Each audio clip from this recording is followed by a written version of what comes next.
Magandang hapon, Luzon, Visayas, Mindanao. Hindi po Friday. Feels like Friday lang sa sobrang traffic. Ganun ba? Oo. Alam mo na pagka Magpapasko. 23 days before Christmas na lang, kaya naman sinasagad na ng ating mga kababayan ang pagsha-shopping. Oo, hanggat meron pang madudukot sa bulsa. Bulsa nino? Bulsa ng may bulsa. Ang oras, 13 minutos makalipas ang alas 4 ng hapon. Uy! Nakapag-break ka na ba? Nakapag-relax ka na ba? Saan ka man nagtatrabaho, mapa-opisina man o work from home o mula mismo sa pwesto, sasabayan namin ang break time mo. Sasabayan namin ng mga balita at komentaryo, mga panayam ng mga taong viral ngayon. DZRH Break Time! At ang inyo po makakasama sa isa na namang edisyon ng Break Time. Ako po si Thea Petro Carpuz. At sa ngalan ni Boss Deo Macalma, ito ang inyong lingkod, si Romel Fuertes. Kayo po ay nakatutok pa rin sa DZRH at narito ang ating mga headlines ng ating mga nagbabagang balita ngayong 2 ng Disyembre. Impeachment complaint laban kay Vice President Sara Duterte iniharap na sa Kamara. Pangulong Marcos na bahala sa na-monitor na submarino ng Russia sa WPS. Pag-absuelto ng Sandigang Bayan kay Senador Jinggoy Estrada kaugnay sa pork barrel scam, pinanindigan. 37 lugar sa bansa, manganganib na maging hotspots sa 2025 elections ayon sa DILG. Nako, sa ating mga motorista, halaga ng gasolina tataas. Presyo naman ng diesel at kerosene, may rollback. Liit lang. Oo nga. Chopper na sinakyan ni Senador Bongo, mag-emergency landing sa Rizal. Huling bagyo sa Disyembre, malaki ang tsansa na mag-landfall. Dahil sa epekto ng shear line, isang patay sa pagguho ng lupa sa Camarines Norte. Mga pasimuno sa marahas na Bonifacio Day Rally, kinasuhan ng Philippine National Police. At ito na yung binabanggit natin kanina. Mga sasakyan sa Metro Manila nag-umpisa ng dumagsa sa pagpasok ng Disyembre. Mapapakanta ka na lang, ang Disyembre ko ay malungkot. Dahil traffic. Dahil ang traffic na.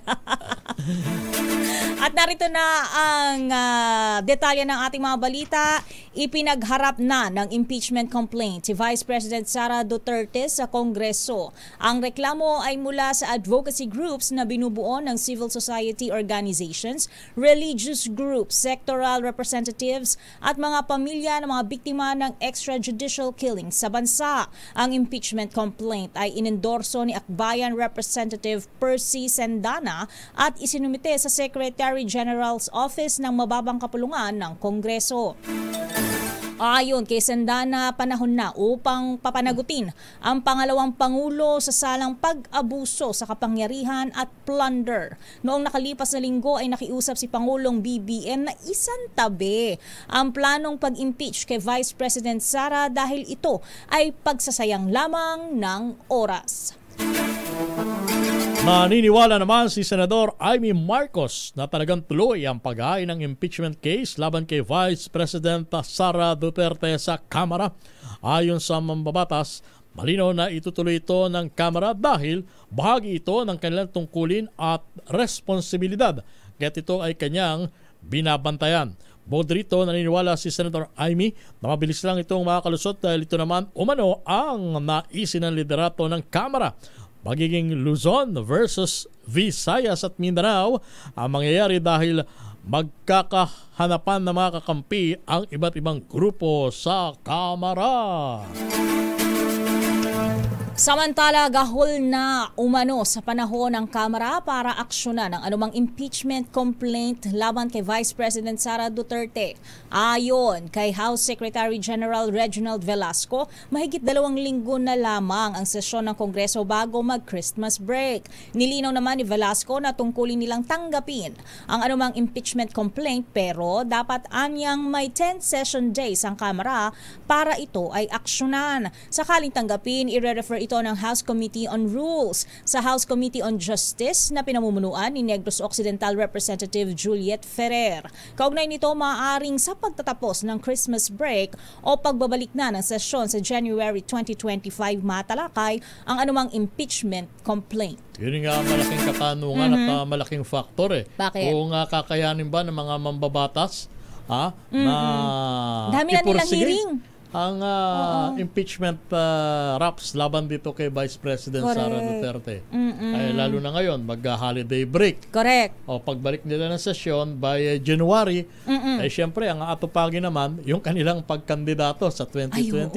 Hindi ba? O, ilang ano na lang yun. So, more or Mayo. less than 5 months. Tama. Alangan namang ikompromiso nila yung kanilang pangampanya. Sila din. Oo. Okay. Makakompromiso din yung kanilang ang tsansa pwesto, nila. posisyon. Yes. So, dalawang bagay yan eh. Kaya ba ng mga mambabatas na ikompromiso ang kanilang panahon sa politika o sila ay magtutuon ng pansin dito sa impeachment kay BP Sara Masasabi ba natin, diba? Tinambang ka, ngunit Yun kulang. nga eh. Meron naman nagsasabi na parang exercise in futility itong gagawing or itong ginawang paghaharap ng reklamo eh. Kasi nga ay alanganin at saka during election time ang para masyadong makulay ng tao ay yung election. Di ba? Ay, malaman natin, alabangan natin ang susunod na kabanata. Pero isa lang ang malinaw. Ano? Hindi naman sa pinangunahan natin pero napaka-divisive, hindi ba? Nung ganyang kasi bakit patalsik? Parang sa pamilya, kapag ba nag-alboruto yung isa, patatalsikin mo right yung away, isa. di ba? Pinag-uusapan ng mga bagay-bagay para maisaayos. Of course. At obviously, magkakaroon ng banggaan ng mga grupo yan. Siyempre, yung mga bangayan, kanya-kanyang suporta. Tama, yung sumusuporta kay BP Sara. Alangan namang ilaglag siya, iwanan siya. Palalampasin lang nila yan. Correct. Sino ba? Tama yung sinabi ko kanina. It's Luzon versus Mindanao. Oo. Ayan. Hayaan ba natin watak-watak na nga tayo ng yung isla natin? Pagwawatak-watakin pa ba natin ang lahing Pilipino? Tama yung sinabi ng presidente. Pag-aaksaya lang ang oras. Diba? Mas maraming bagay ang dapat natin pagtunan ng pansin. Tsaka yun ang bentahin nila nung eleksyon. Tama. Unity. Diba? Unity na nga lang eh. Diba? Natupad. Hausad, ano? Oo. Kasi parang, isn't it ironic? Kaya nga eh. Unity tayo ng unity eh. And yet, ang nagbabangayan, dalawang pinakamataas na leader ng bansa. Hindi naman nabago na magbangayan ang matataas leader ng ating bansa. Pero ito, masyadong makulay ang buhay. Kulay Pasko pa naman! Kaya nga, bati-bati tayo. Reconciliation para sa alang-alang sa interest ng nakararami. Yawn! Naalarma naman si Pangulong Ferdinand Bongbong Marcos Jr. sa ulat na mayroong na-monitor na Russian attack submarine sa West Philippine Sea. Sa ambush interview sa Manila Boys Town Complex sa Marikina, sinabi ng presidente na nakakabahala ang anumang pangimasok sa teritoryo ng Pilipinas. All of that's very concerning. Any intrusion into the West Philippine Sea of our EEZ or of our baselines is very worrisome. So, yes, it's just another one.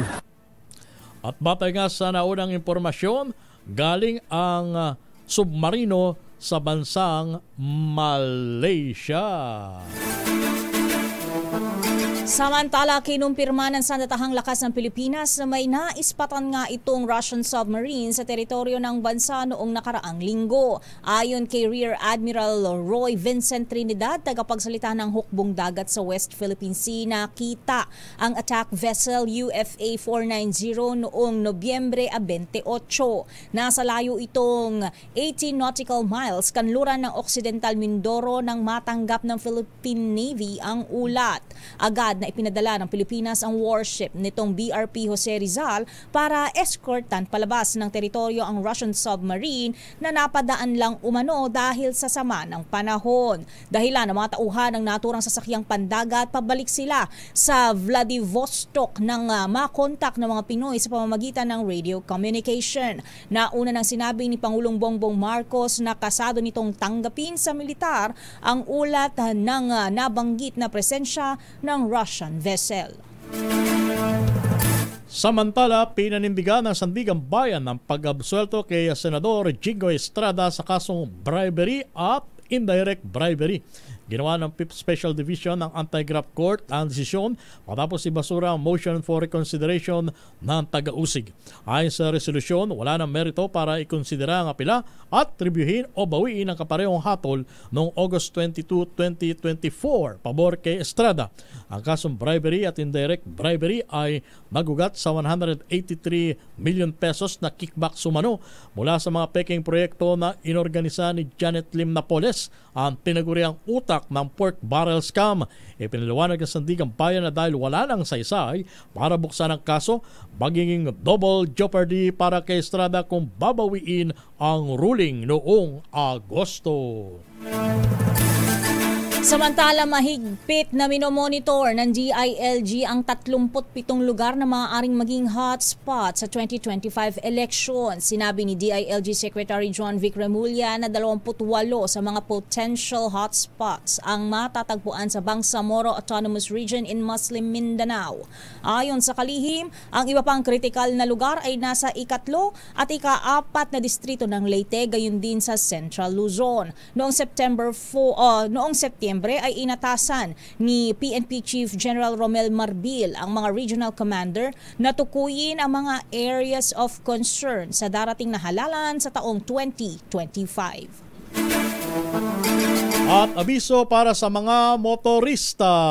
Ayan, magpapatupad ng dagdag bawas sa presyo ng mga produktong petrolyo ang mga kumpanya ng langis. Bukas, araw po yan ng Martes, December 3. Sa magkakaiwalay na abiso ng Shell, Sea Oil at iba pang kumpanya, 90 centavos ang dagdag sa bawat litro ng gasolina.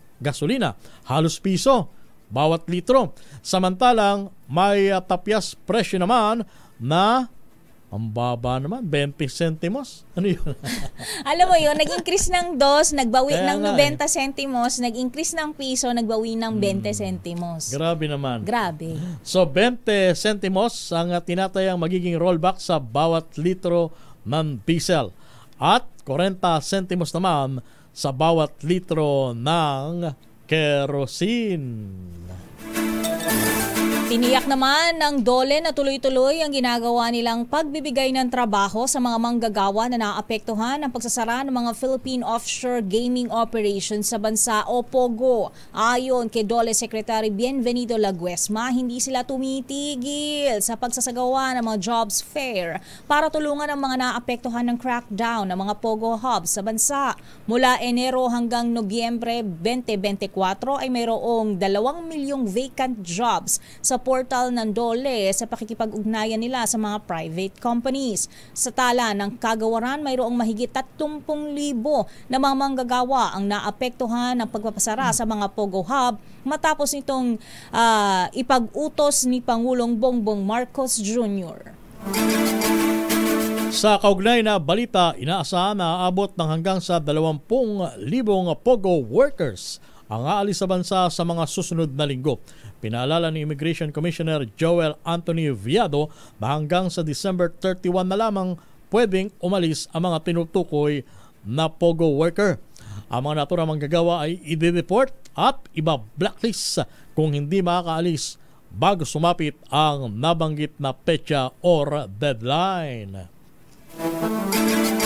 Sa iba pang balita, nag-emergency landing ang sinasakyang helicopter ni Senator Bongo sa Pililla, Rizal. Sa report ni RH28 Raymond Dadpaas, patungo sana sa Mabitak, Laguna ang senador para sa kanyang aktibidad nang nangyari ang naturang insidente. Bigla umanong sumama ang panahon dahilan ng emergency landing ng aircraft. Ligtas ang senador na na-stranded sa bulubunduking bahagi ng Pililla. Samantalang agad namang rumisponde ang Pililla Police para tiyaking ligtas ang mambabatas.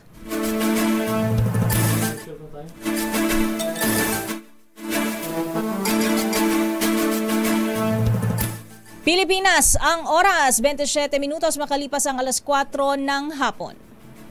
Ang balitang ito ay hatid sa Iba't ibang standby po, Ms. Leth Narciso, iba't ibang advocacy groups nagsampa ng kauna-unahang impeachment complaint laban kay Vice President Sara Duterte. Ang akbayan ang mag-endorso sa Kamara.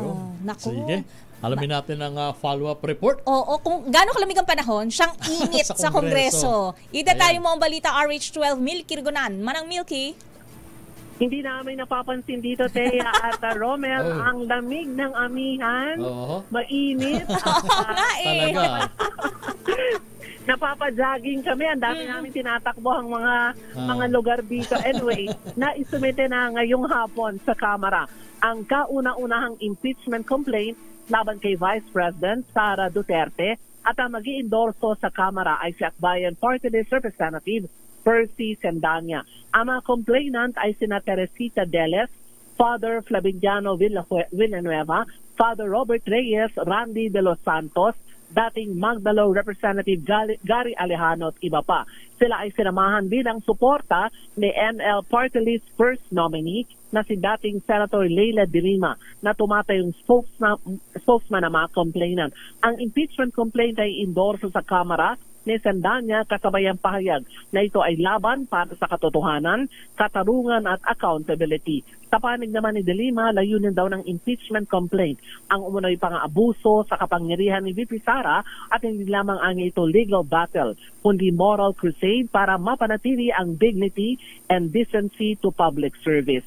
So, antabayaran namin kung ito ba iuusad, lalo na't ang sabi nga una ni House Secretary General Reginald Velasco ay kapos na sa oras ang Kamara para dinggin ang anumang impeachment complaint. Pero sabi nga, ay tungkulin din ng Kamarang tanggapin ang anumang may isasampang impeachment complaint at pag-aaralan kung ito i-refer sa isang committee, most probably Committee on Justice, at kung merong sapat na bilang 103 ang kailangan na lagda, hindi na daw ito didinggin pa sa Komite Romel at Thea, kundi inidiretso na ipapasa sa plenaryo at saka naman ay iaakyat sa Senado. So abangan ang susunod na kabanata. Manang Milky, sabi kasi 'di ba kauna-unahang impeachment complaint, may mga susunod pa ba? Hindi na lang ba 'to pagsasama-samahin, ibubuod? I-consolidate na lang para isahan lang? Consolidated na ito. Andyan yung grupo ng Magdalo, Akbayan, at meron pang ilang mga grupo nagsama-sama dito, maging yung mga grupo ng ilang pang mga militant groups kasama na rin ito. At ito ay pinagsama-sama at ang sabi nga na House Secretary General, tatanggapin nila itong impeachment complaint at i-refer dito sa Kamara kung ito ay pagbibigyan, kung merong sapat na form and substance, ito ay didinggin. Pero kung makakuha na pala ito ng 103 na lagda, ay hindi na daw ito sasailalim pa sa pagdinig ng Committee on Justice, kundi ito ay tatalakayin dito sa plenaryo at kapag napagtibay ay agad na dadalhin naman sa Senado. Tama ba, Manang Milky? Nakakalap na agad sila ng 103 na lagda? Hindi pa. Hindi pa. Pagsampa, pagsampa dito sa Kamara na i-file na kasi yung impeachment complaint, pag ito ay tinanggap ng Kamara, ay i-refer, kung meron silang, tingin nila ay merong form and substance, ay hindi na ito didinggin pa ng Committee on Justice. Diretso na sa plenaryo. At ito ay diretso na sa plenaryo. Ngayon, pagdating sa plenaryo, kailangan nila ng 103 signatures. Kapag nakalagda na yung 103 na congressmen, wala na rin itong pagdinig sa komite, dadalhin na agad sa Senado. Ganun kabilis. So, mag-a-advance ng ma-advance. Ganyan pala siya. Oo. Lalo na, Thea at Romel, ilang linggo na lamang ay mag-Christmas break na ang sesyon ng dalawang kapulungan ng Kongreso. Ang bilang nga dito ay siguro mga less than 2 weeks So mga mahigit 10 araw na lang. Kaya kailangan kung talagang matibay yung form and substance ng impeachment complaint, ay babalangkasin na yung articles of impeachment sa plenaryo at pagbobotohan na. O kaya ipipirma na yung mga kongresista. Kailangan lamang out of 300 plus ay 103 votes o signatures ng ating mga mambabatas bago iakyat na sa Senado. Pero ibang laro na pagdating sa Senado kung agad itong aasahan. So, mahaba-habang biyahe pa, kumbaga. Oo. Tsaka what are the chances na malusaw tong kaso na to, Manang Milky? Again, Thea? What are the chances na malusaw to, na hindi magtuloy-tuloy? Pag hindi sila nakakalap ng 103 103 required votes. Oo. Kapag na-figure na hindi pa ganun substantial. Oo. Kung malulusaw ito, una, kapag nalaman ng dedesisyon na ng Committee on Justice na wala itong sapat na form and substance. Number 2, hindi sila makakalap ng 103 signatures. Wala na may impeachment complaint. Ayun. Okay. Sige. Parang bagyo, no? Pwede rin pala malusaw. Oo, pwedeng malusaw. Pwede magtuloy. Pwedeng maging pwedeng shear line, pwedeng LPA. Teka muna, Manang Milky. Pwedeng garap na bagyo. Manang Milky, what about yung hearing ng Quadcom? Kasi obviously, malaking bahagi ng hearing ay maaaring gamitin bilang ebidensya dyan kay laban kay VP Sara Duterte sa impeachment. Ang Quadcom hearing kasi ay at yung Good Government Committee, magtutuloy-tuloy pa yan. Inaasahan nga namin bago mag-Christmas break, meron pa siguro mga 1 o 2 hearing yung 2 komite, so inaabangan pa namin. Kasama na ito sa mga dahilan ng impeachment complaint kasi dito lumabas sa hearing ng Quadcom yung after hearing ng Good Government Committee, yung paggamit ng pondo ng Office of the Vice President at DepEd noong 2022 at 2023. So ito yung talagang ay naging dahilan kung bakit nagkaroon ng iba't ibang mga issue, uminit ang mga emosyon ng maraming sektor at marami ang nanawagan na kailangan daw ma-impeach ang pangalawang Pangulo. Kaya ito, nung Biyernes pa namin ito kinakabangan Finally, kayong naganap yung pagsusumite ng impeachment complaint laban kay Vice President Sara Duterte. Abangan namin kung ito ay makakalap kay Romel ng 103 votes para agad ng pagtibayin sa plenaryo at iaakyat na agad sa Senado. Ngayong kung kayo nila na wala namang sapat na form and substance, iaakyat muna ito sa Committee on Justice. Para dinggin ito, mukhang matagal yan pag committee hearing pa at pag-iisipan kung ito ay sapat para iakyat naman sa Senado. At mukhang tatablahin yata yung pakiusap ng mahal na presidente. Oo, nawag na. Nawag nang ituloy ang anumang balaki na mag-file ng impeachment. Oo. Kasi Romel at Thea, ang sabi nga ng mga House leaders, hindi nila pwedeng baliwalain kung merong mag-file ng impeachment. Sa bagay, oo. Tungkulin lang tanggapin kung merong mag-file ng impeachment complaint kahit na meron ng posisyon si Pangulong Bongbong Marcos na ayaw niya, hindi panahon, pag-aaksaya ng panahon at maraming trabaho dapat na aksyonan kaysa ang impeachment complaint. Pero ang sabi nga ng mga House leader, hindi nila agenda ang impeachment complaint. Lumabas lamang siguro yung mga isyong yan nang malaman yung paggamit ng pondo ng Office of the Vice President at DepEd noong 2022 at 2023 sa ilalim nga ng pamumuno ni Vice President Sara Duterte. Okay. Marami ka pang trabaho dyan, Manang Milky. Oo, Umagahin ka na naman yata dyan, mukhang papayat ako dito. Mukhang maraming beses ka pang mababalya na makasama natin sa hanap buhay. Ang lalayo pa naman ng halimbawa sa bills and sasabihin ko, asan mo yung bills na yun? Yung pala, wala dyan sa opisina, for example, mula sa opisina hanggang Pacific Complex. What? Exercise, Manang Milky. Exercise. Anyway, yan ang update kaugnay ng unang impeachment complaint na isinampa laban kay Vice President Sara Duterte na i-file na ito ngayong hapon dito sa Kamara. Ako si Milky Regunan, nagulat para sa DCRH, una sa Pilipinas, una sa Pilipino. Maraming salamat, Manang Milky Regunan. Samantala, National Security Council duda sa intensyon ng Makabayan Black maipursige ang impeachment complaint laban kay Vice President Sara Duterte. Ibalita mo yan, RH number 14, Maringlet Narciso. Pero bago ka mag-umpisa, Maringlet, I'm sure nakarating na kay Presidente Marcos yung development niya sa Kongreso. Wala pa bang opisyal na pahayag ang Pangulo ng Bansa tungkol dito sa pagharap ng impeachment complaint laban sa kanyang bise, Maringlet Narciso? Romel, wala pang reaksyon ang Malacanang tungkol dyan o si Pangulong Marcos. Pero ang National Security Council nababahala naman sa pagpupursige ng Makabayan Bloc na ituloy pa rin ang impeachment complaint laban kay Vice President Sara Duterte. Ito sa kabila ng pahayag ni Pangulong Ferdinand Marcos Jr. na aksaya lamang ng panahon ng hakbang na ito at hindi naman makatutulong sa pag-angat ng buhay ng mga Pilipino. Sa Bagong Pilipinas ngayon, sinabi ni NSC Assistant Director General Jonathan Malaya na malinaw na sinasalamin ng naising ito ng Makabayan Bloc ang ideolohiya ni Joma Sison. Nais lamang anya ng grupo na pag-awayin ang mga nasa posisyon at saka naman sila eksena o magsasagawa ng marahas o violenteng protesta.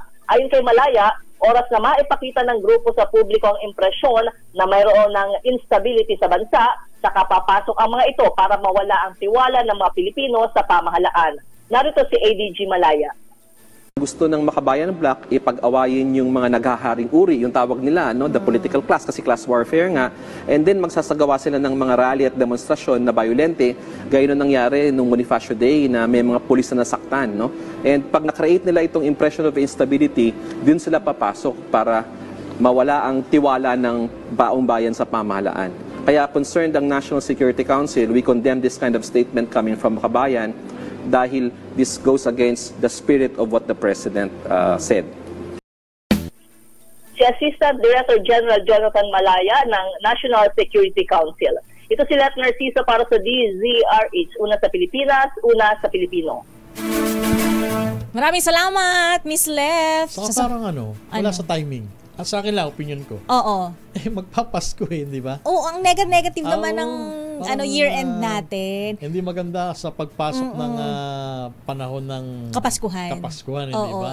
Dapat Christmas is giving, Christmas is loving, di ba? At saka sa mga panahon na ito, di ba dapat ang itinataguyod natin, reconciliation sa mga magkakaway. Kaso nagkakawatak-watak. Oo. Nakakalungkot. Tatanungin ko na sana si Miss Lev kung kamusta yung mga pabibingka dyan sa palasyo, kung meron pa ba, tsaka paputo bumbong.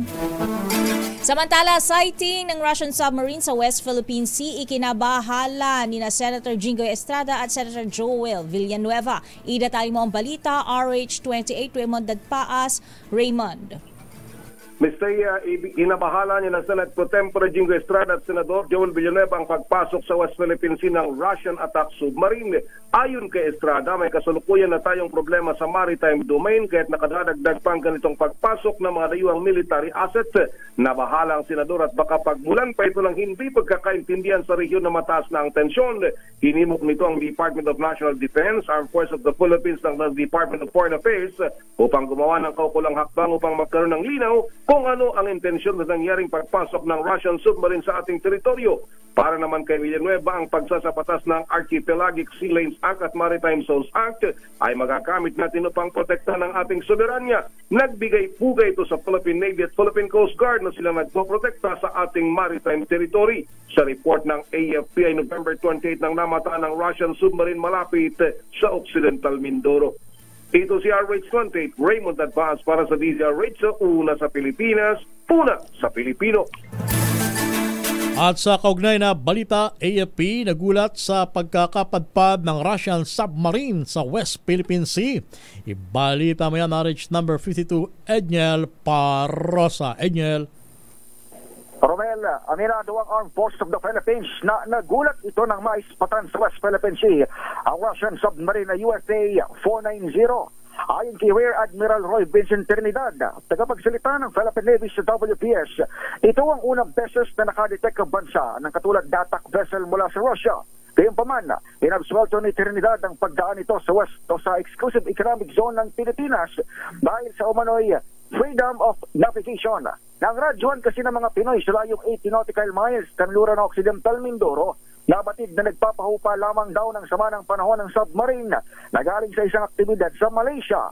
Agad ding nagpadala ng 4 na assets ng Philippine Navy para eskortan palabas ng Russian attack vessel kasama ng BRP Jose Rizal na mayroong anti-submarine capability. Tinawag ding friendly ni Trinidad ang palitan ng impormasyon ng dalawang panig hanggang sa tuluyan ng makaalis ng mga banyaga pauwi sa kanilang bansa. Hindi nakalubog o nakasubmerge ang UFA 490 nang dumaan at mamonitor sa West Philippine Sea. Indikasyong hindi ito banta. Ayon na rin sa ilang eksperto, gaya ni Professor J. Batong Bakal.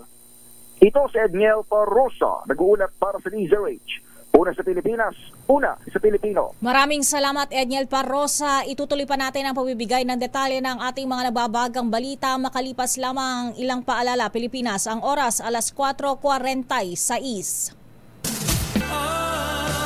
Christmas is just around the corner.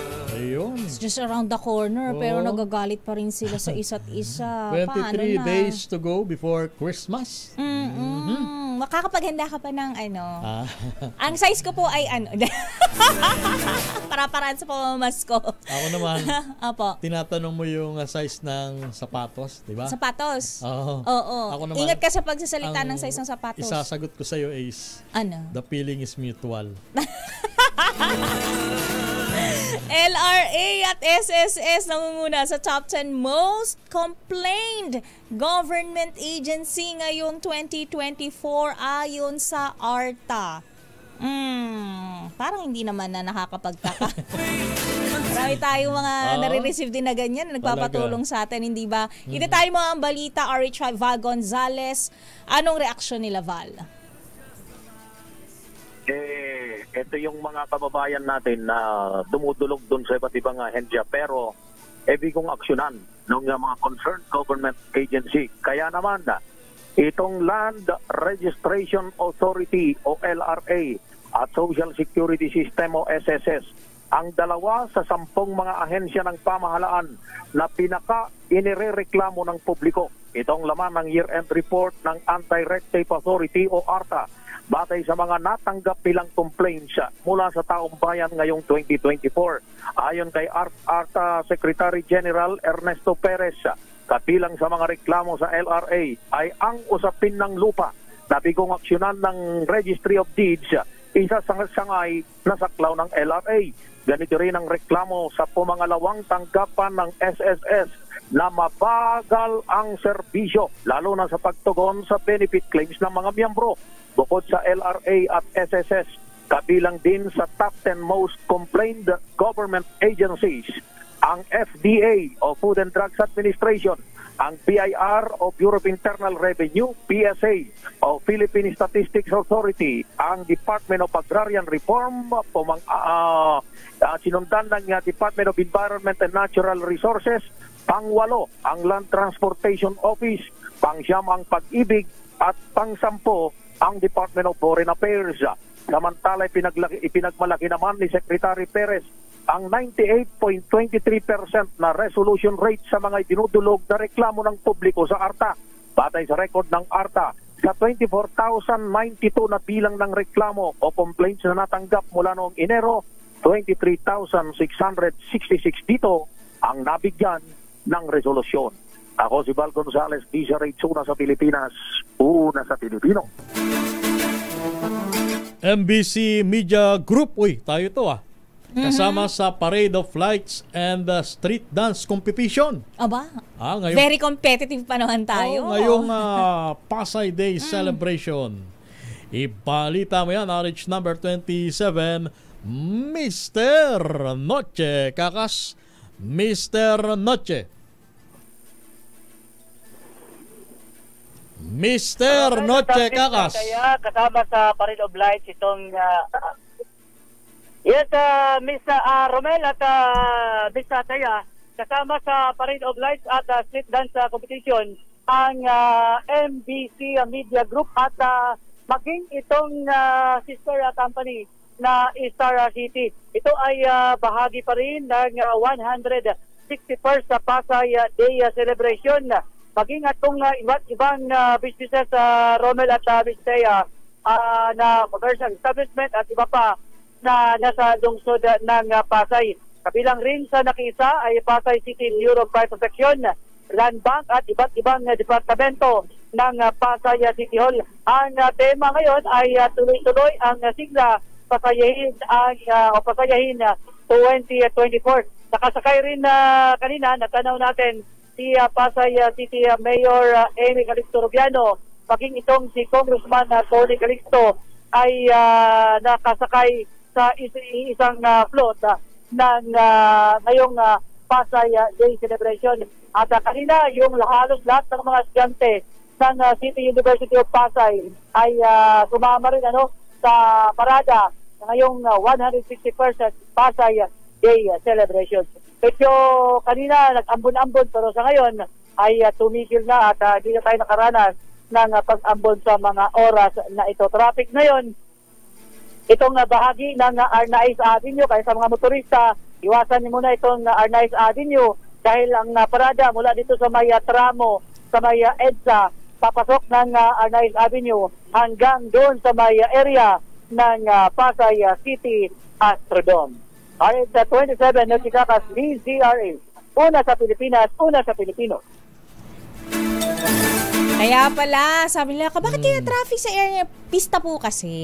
Oo. Pasay Day kasi araw po ngayong ng Pasay ngayong araw. Samantala, isang naiulat na namatay habang 3 ang nawawala sa Bicol Region. Ito ay dahil sa nangyaring landslide at pagbaha matapos ang tuloy-tuloy na buhos na ulan dala ng shear line kahapon. Ayon sa pulisya, nangyari ang landslide sa barangay Anamian sa Labo, Camarines Norte. Dinala pa sa ospital ang biktima at ang kanyang asawa na matabunan ng gumuhong lupa, ngunit idineklarang dead on arrival ang lalaking biktima. 3 rin ang naiulat na nawawala. 2 rito ay taga Kabusaw habang ang isa ay Saragay. Isa hanggang 2 pang bagyo ang posibleng pumasok sa Philippine Area of Responsibility bago matapos ang taong 2024. Ayon sa Pag-asa, ang nasabing tropical cyclones ay may malaking tsansa na mag-landfall o tumama sa kalupaan. Dahil dito pinag-iingat na State Weather Bureau ang publiko sa posibilidad na masamang lagay ng panahon ngayong panahon ng Kapaskuhan. Ngayon pa man sa ngayon ay wala pang namomonitor ang Pag-asa ng low pressure area na makakaapekto sa bansa sa susunod na 3 hanggang 5 araw. Patay ang isang 5 taong gulang na bata matapos mabundol ng ambulansya sa Taytay, Rizal. Kinilala ang biktima na si Don Isaiah Isaac na tatawid lang sana sa kalsada na mangyari ang naturang aksidente. Bakit tumatawid ng mag-isa ang isang 5 taong gulang? Isinugod sa ospital ang biktima pero idineklara ding dead on arrival. Mahaharap naman sa kasong kriminal ang driver ng naturang ambulansya. Hindi muna tatalakay ng wage increase sa mga manggagawa sa Bicol Region ngayong buwan ng Disyembre. Ayon sa DOLE, kasunod ito ng hiling ng mga manggagawa bilang tulong sa mga employer na naapektuhan ng magkakasunod na bagyo. Ayon kay Labor Secretary Bienvenido Laguesma, bibigyan daan muna ang pagbangon ng riyon na lubang naapektuhan ng matimbing kalamidad. Sa mga susunod na buwan anya ay maaari nang ipagpatuloy ng Regional Wage Tripartite and Productivity Board ang diskusyon o pagtalakay sa wage increase sa rehiyon. 2 drug pusher sa Oriental Mindoro, arestado. 2 drug pusher timbog sa buy-bust operation ng Philippine Drug Enforcement Agency o PDEA sa barangay Dangay, Rojas, Oriental Mindoro. Nakilala ang mga suspect na sina Josephus Pintal at Jasper Cañete.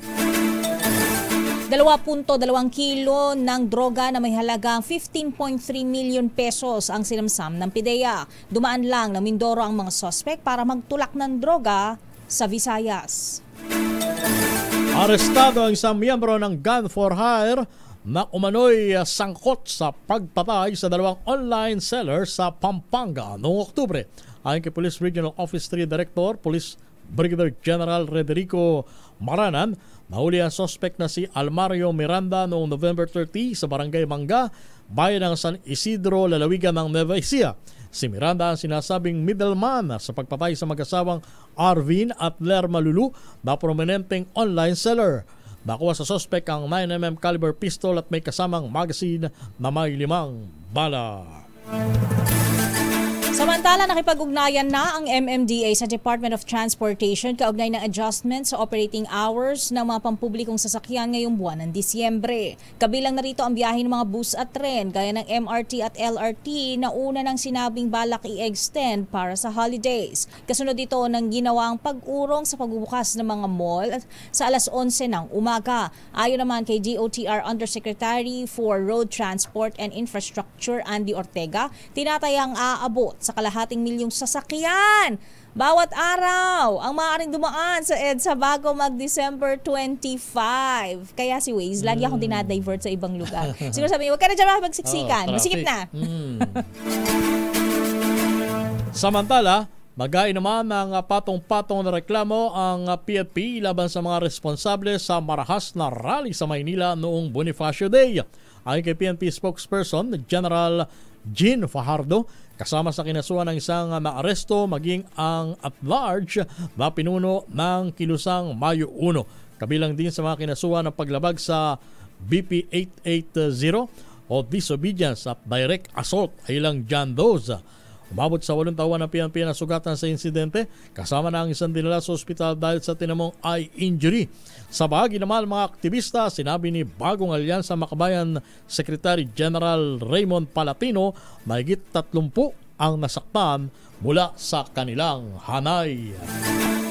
Samantala, inalerto ng PNP Supervisory Office for Security and Investigation Agency sa mga private security personnel ngayong papalapit ang Kapaskuhan. Batay sa paalalang inilabas ng tanggapan, pinayuhan nito ang mga nabanggit na force multiplier na panatilihin ang ugnayan sa kapulisan. Inaasahan na ang pagsikip ng trapiko at pagdagsa ng publiko sa mga terminal, tourist destinations at iba pang matataong lugar. Giit ng SOSYA, trabaho ng PSPs ang panatilihin ang kaayusan sa kanilang mga binabantayan gaya ng mga establishmento. Gayon din, pinagsusumiti ng PNP ang mga private security personnel ng report kaugnay ng kanilang magiging trabaho. Pinaalalahanan na pulisya ang PSPs na igalang ang karapatang pantao at manatiling disiplinado sa paggampan ng kanilang tungkulin. At bumarami na nga mga sasakyan sa Metro Manila ngayong pumasok na ang panahon ng Kapaskuhan. Sa panayam ng programang Damdaming Bayan na Boss Deo Macalma at Elaine Apit, kay MMDA Special Operations Group Strike Force Chief Gabriel Go, sinabi nitong nakapagtala sila na mahigit 447,000 na mga sasakyan dumaan sa kaban ng EDSA araw-araw. Inaasahan nila lulubo pa sa 10% hanggang 15% ang bilang ng mga sasakyan sa kalsada ngayong Kapaskuhan. Nalalapit na po ang the most celebrated time of the year, no?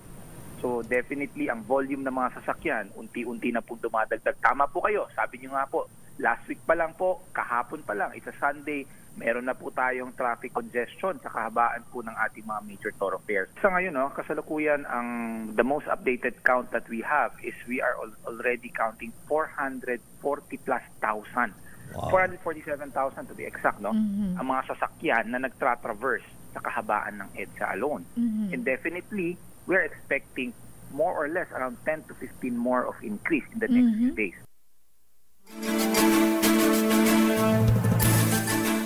At yan na nga ang kabuuan ng ating mga nagbabagang balita ngayong araw ng Lunes, 2 ng Disyembre. Aba, meron palang Santa Hat yung ating logo sa TV. Oh, nakita mo? Ibig sabihin yan, Pasko na. At saan maghanda na tayo ng matatanggap natin. Nang matatanggap, magandaan natin yung mga matatanggap natin, paghandaan din natin ang mga ibibigay natin. Oo naman, syempre. Pagka marunong kang tumanggap, dapat marunong ka rin magbigay. Yan ang diwa ng Pasko. Tama. Kaya ngayon pa lang, nagpapasalamat na ako sa ireregalo mo, Ading Thea. Kaya thank you. Ang mabait ninyo, thank you. Sana kahit hindi Pasko. Oo naman, diba? Maraming salamat po sa inyong pagtutok sa aming palatuntunang break time. Nakasama niyo po ako si Thea Petro Corpuz. At sa ngalan ni Boss Deo Macalma, ito ang inyong lingkod, si Romel Fuertes. At susunod na po ang balansyado pagbabalita hatid sa atin ni Ka Henry Uri at Miss Kay Karen Oyong. Pilipinas, ang oras 5:04. This time check is brought